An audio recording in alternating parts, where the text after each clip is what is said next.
Hello, my name is Nikki, and I'm an aspiring writer. Starting a career in writing can feel a little overwhelming. Obviously, the first step to becoming a screenwriter is to write a script.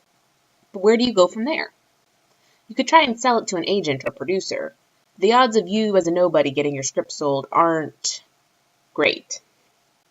With approximately 500,000 scripts in circulation and 61 sold in 2017, it seemed I would need something more than a script to get my stories onto the big screen. For this project, I looked into the debut feature films of two of my favorite writers/directors, the psychological horror film The Babadook by Jennifer Kent and the zombie thriller Cargo by Yolanda Ramke. Coincidentally, both are Australian. Also, both feature films got their start as low-budget shorts.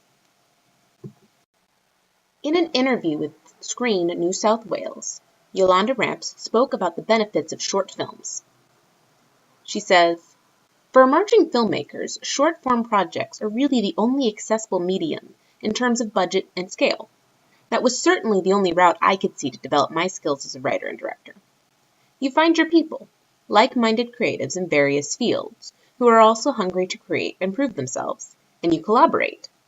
What short filmmaking taught me was the discipline and economy of storytelling. You have a very finite amount of time to say what you want to say, and that mentality carries over into your feature writing.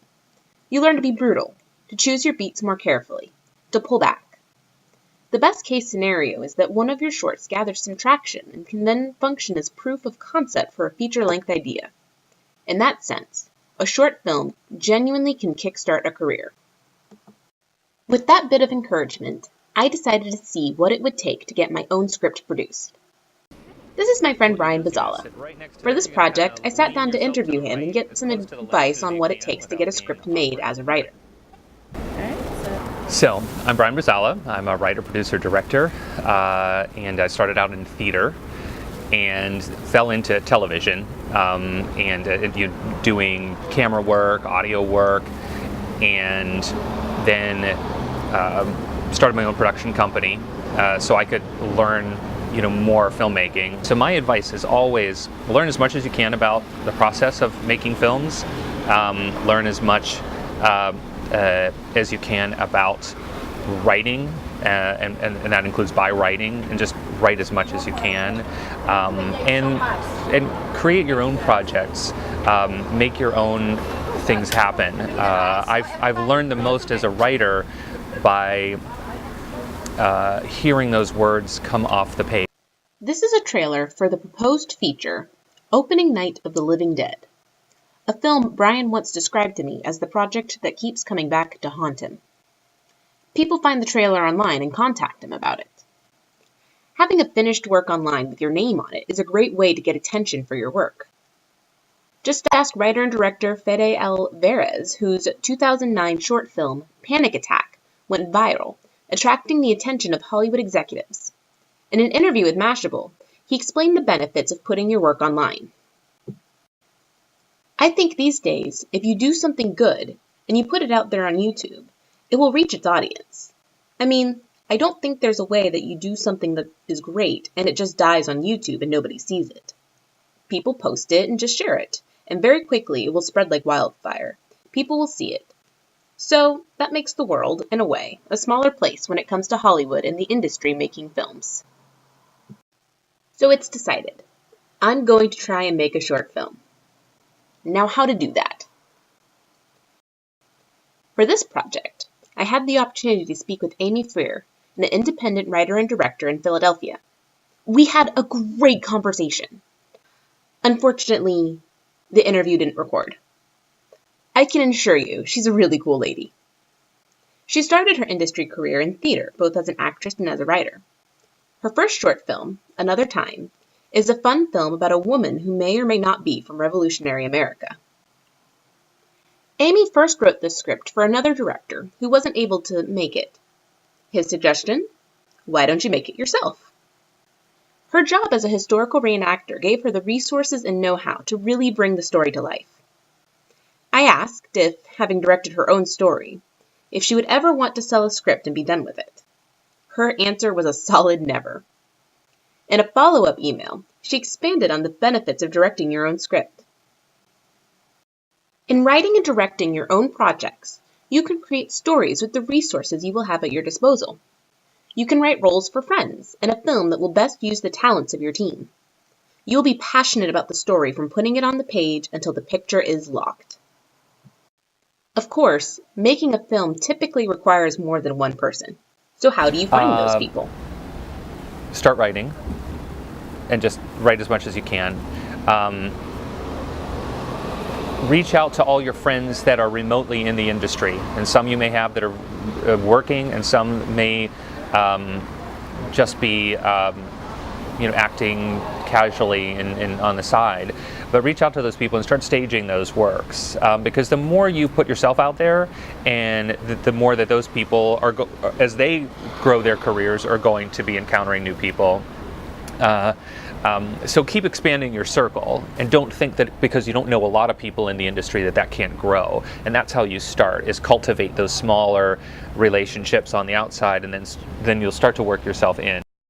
I also highly recommend, take PA jobs, production assistant jobs on films that are filming, whether they're small films, independents, or feature films. There's lots of opportunities to do that.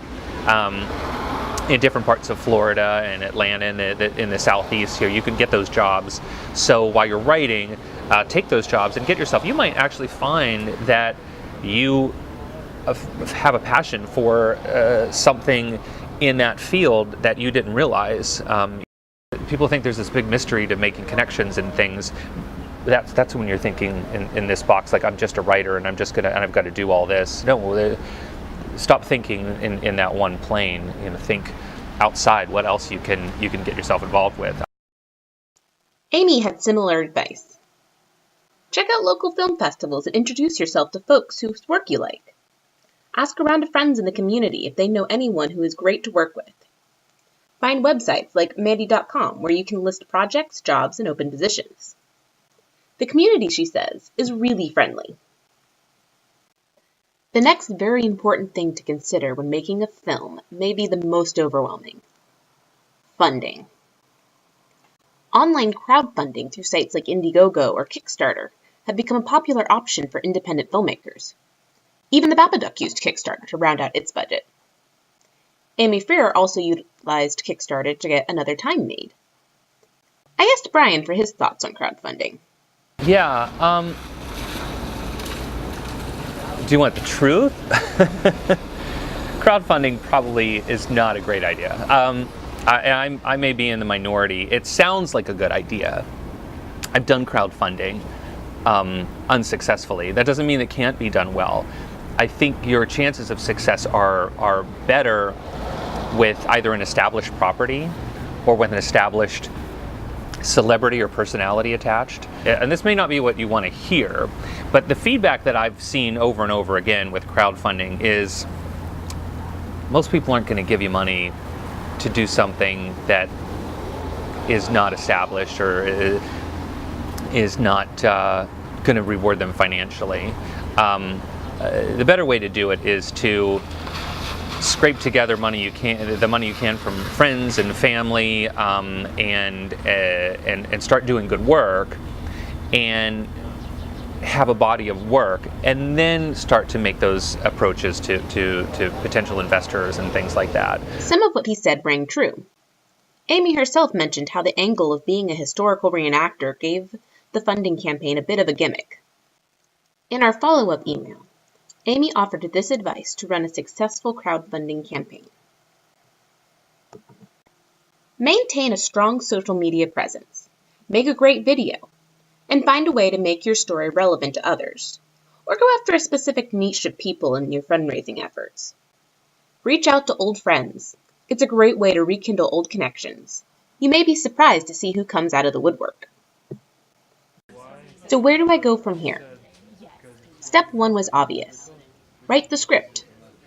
I got with my fellow classmate, Robin Morey, to come up with a simple, fun idea for a short. Taking the advice of Brian, Amy, and Sienna, we decided to write what we know, and what we know is Dungeons & Dragons. Beyond both having experience with the game, we also had easy access to settings and costumes we would need. With the script done, conversations started with the director of photography, and a few actors lined up. We're looking to start filming this summer. I've decided to combine Brian and Amy's advice the best I could by making a trailer in order to drum up interest in a Kickstarter campaign. Wish me luck! I'm sure I'll need it.